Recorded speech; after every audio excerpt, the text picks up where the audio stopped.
Ebusia ha attention TV esumo bibia kwaba ade ebaso nsema trende social media semo tinesa na ede besomo University Foundation anasa as na ede jumidi esumo attention TV eso audio bi abeto abontia ni na Cecilia Marfo voice a wochiri ma kire se Ghana for ya ye kasa dodo wo bia enka na ntum we de wo nan no pagya no kakra an ko wechikakra we de ano no enkantum kakra if you say Gifty Empress Gifty was say akoye ne body a enfo bia ho body no enye body ensem no edos papa eyi yenko de enkotie embra ye ni ya anka sister nyumtuni anko bi hwewo fat anka sani penko de no ho bema yesu me wo ka che ni se ni kras ni emre bo bi ka che ni se that man wo ni we kras ni serious me modi wa woni mo ho. God bless you for having side attraction for Christianity. And if we have such people like you, evangelism will be easier. Yami Shao, Empress, no go fine. We need side attraction for the main event. And Sena, Gifty adoye body abedane. Nyankopon. And yes, so you to ni panka. Mean to every Sunday anka. Mayano, Aquaba group. Oh, my sorry. PL, I will see my Obibiara Aquaba back to my channel. It's your girl again, sister calls back up a nose size in a small little corner. We see her, and then I also ye enumerate and matching. Cecilia Marfo, I oba hima or the ensemble ababeto a social media no so. Na okawie ye na Counsellor Lutterodt ono so na dwentre ebata ho. We see her somewhat say ye. And na obetia makwa akoye me nofo. Makwa akoye me yefunu. Makwa akoye me to. Empo no abusia sese no akosie kuman ho no eho na ye di ho agro. Obi se eho ne die sha no akoye ne pofo na etua ho. Ayese balloon no. Obi so dia ayese kutu. Te se kutu na no akone adwiridwiri so. Ye de honam ne fat ne bi atwetwe ase baabi. Abusia se die Utim say doctors akosia kuma no omo ye hu adwuma no omo ashort according to a recent report. Abusia eho de ye nko no another time.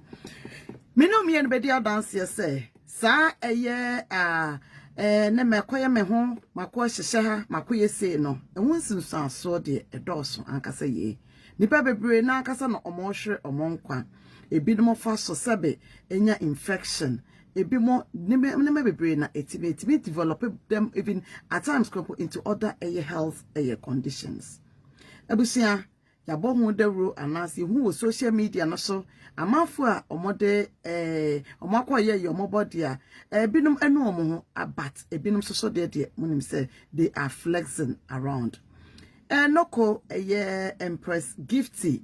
the musician, gospel musician, abusia nensem na abeto apaso ya yeso ye den ye beti yente hu ewo ehu ede na eba Cecilia Marfo oba hema o de ensem bi aba begu wono mo mebebo amowatie na wate from the horse's mouth asema maame Cecilia ede aba beto wono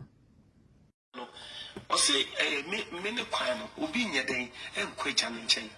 ekisa na me Kristo so na wa dia akwai ne pompom fi a o dia sewi no wa yi we pompom fi sister mumtuni edia wo ni pade e bedru mi bi no wo bebu ahwefom we wo me busa wo se chese wo mu o chese wo mu akonta wo mu akonta enya bibia nipa na ehia na sese nkofo hwepom ese obi oni bi kura na obohu anse wo fonso enya ma me nkopɛ drowe se ne be ya be ma no yewan na abusia for Cecilia Marfo na obi sabe ma no oyehwan after se wo kwa akoye de wo kotwe osade baabi ko ye yoto wo de niam bi ko hyehye baabi no at the end no obi se be ma no eyehwan osemenua nyumtuni meaning say we are going to whom it may concern but the insane and saying beam nation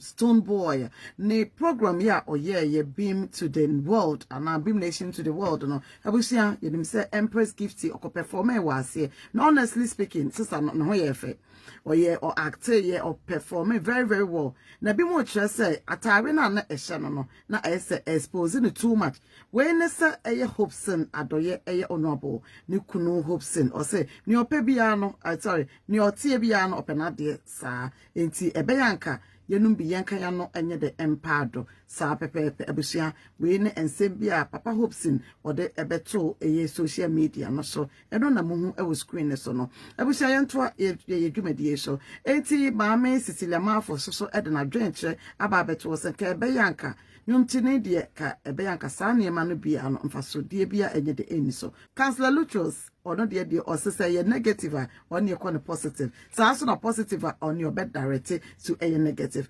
Counsellor de ohuna say bibia ni ho Counsellor prison or encourage say ema emabuno monye de mo bia nko nko ye de onko shape ne baby or to eye flatter kwani fa bi nhihye ho say no fu ebi ni won ma ye fa increase say ne sorry akosie kuma no hwe na say sha no kwani atop up ama sa pepepe ebusia mumie enguso entie ye maame eye Cecilia Marfo na ensem no ne wo ho na ye de koto abi 5 minutes kwa beti wani so uko baby na memu ne say 5 minutes no wo di asenya ma bebre wa mo bia tiato wa mo bia ye wiasini sanso nka wo si yie na nka wo yie ni yie anka sister nyumtoni anko bi hwawo fat anka say ni penkote ne ho be ma Yesu amen me wo ka che ni se ni cross ni emre bo bi ka che ni se that ma bo ni cross ni serious me mo di wa wo di well nyame no pray no ofre wo bi ha we said na sisi waje wuti ye me yaro koda hospital free hoko ana me sisa ni ma no me nya de ade bi ho no mo me ma me na di na chi no sa no te ma me Grace obi enu se mama Grace ni sa no te ndi so mi shia okay senya usifaya usitie okay so on me chere no enti wo ka chere me says mama e bi atade bi wa mem kwohye na e bi a mem pan ho ene watade we di o de mama ya metumi ase abusia aba entire shema utim se maame eye Cecilia Marfo ohwe direction ni nyina ekọ abra Empress medika echire mu se Empress na tare na ohye no nipa dodo no echire mu se ka gospel artist here I say all the too transparent I say the body no appear wo mu dodo na kampo no o se nka ohye tare bia nka obeka se oba warefo na oba ware ni de kata wedeja so but abusia osha eno na sister nepe nti ye na body isusu akwa akoye dia why not or show at the actual se body no a day no co one no co few no co fine no co any no co na bibia no co abusia yanko ye nimu ni ntie ye wi Counsellor Lutterodt no so de no ye de atoa so at the amount abusia enya easy o say de o se wo sika no akoye ode woni sika so no akọ no atum sa na omo kire but abusia ya dwen na side effect ho menu mienu ya dwen ho ai sana your sister and I say maame Cecilia Marfo o kire mu say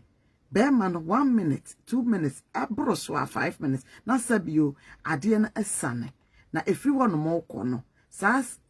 etuo na niema bebrebe agudie bebrebe na wakọ akọ ha ho aye no emfa so de ben ena ewoso abusia mienguso yenti ye maame wati ne lecho na me nko sha tade a me pimpimpi ma me pimpim ena me ko yewi nko we one day mo na me kan se be mo be invite me me am be boso a kire ya se bi kodi o ma chi a anka ma ese bi but me so ma me ko kwan amana ba wo mo tira no ka kire me se mimi ya de yi kurase wow yi kurase ni e dress ni de ko e Debbie abusia ha ananam de jumede ni na ABC dane dameda so se wo hwe attention TV we inspire you more my crown.